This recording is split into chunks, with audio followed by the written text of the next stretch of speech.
To South Africa now, where South Africa's President Cyril Ramaphosa is set to attend the inauguration and swearing-in ceremony of Zimbabwe's President Emmerson Mnangagwa today, Monday.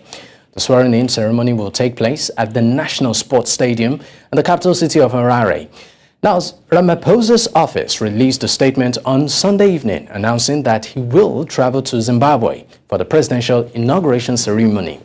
Meanwhile, there are calls for the SADC leaders not to attend the inauguration, as the Zimbabwean elections that were conducted fell short of the requirements of the Constitution of Zimbabwe, the Electoral Act, and the SADC principles and guidelines governing democratic elections. Now, political analyst Makumberero Haruziwe joins me from London for an expert's view on this. Thank you so much for your time.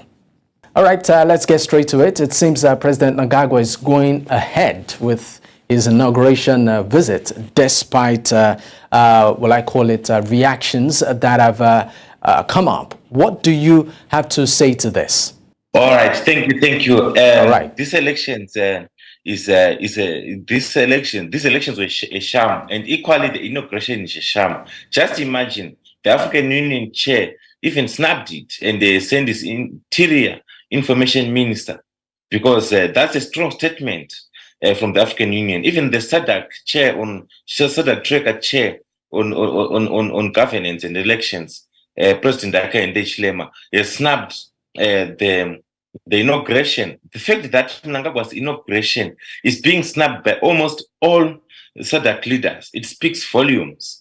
And what this shows is a new era where also SADC need to regain, their reputation, to regain their moral authority, to be a leading voice in as far as democracy development in SADC is concerned. The African Union is also under pressure to regain its moral probity in as far as being the leading voice in terms of constitutionalism, rule of law, and development is concerned in Africa. Look, institutional coups have been tolerated for a long time in SADC, for a long time in Africa. Even in Zimbabwe, the SADC and the African Union have been mum, they've been silent when institutional coups have been carried out by ZANU-PF and the Zimbabwe government.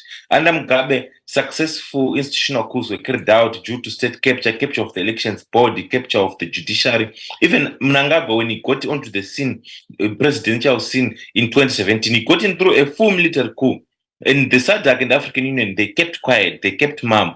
But now they are positioned to also condemn the fraudulent elections in their election observer preliminary reports. And also, by snapping the inauguration, it's a strong statement that SADC, that AU, they now need the moral probity to really be speaking out in terms of military coups. Because the conscience of the moment in Africa is that SADC and AU and ECOWAS can't be speaking against or condemning military coups that we are seeing in West Africa, Burkina Faso, Mali, Niger, and recently Gabon. They can't seem to be speaking against them when equally they seem to be condoning institutional coups for a long time. Institutional coups by Mnangagwa. Pick you up on what you talked about. You said institutional coups. I want you to, in 30 seconds, shed more light on that. And what do you think should be the way forward, particularly for African leaders, so that we don't have scenarios like what we are seeing in Niger and Gabon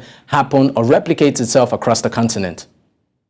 Institutional coups are those that, those systems of capturing systems, done by dictatorships, party dictatorships and family dictatorships, where they capture the elections body, that they go to elections, but then the electoral process doesn't reflect the true will of the people. They lose elections, and then because they've captured the elections body, they simply announce that the dictator who will be hugely unpopular is won, just like what has happened in Zimbabwe.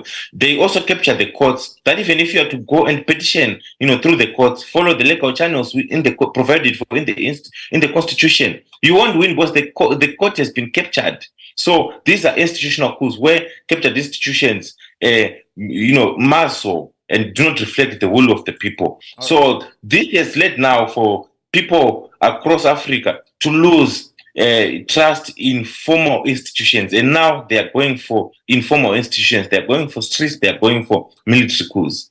All right. Thank you so much for your time. Thank you.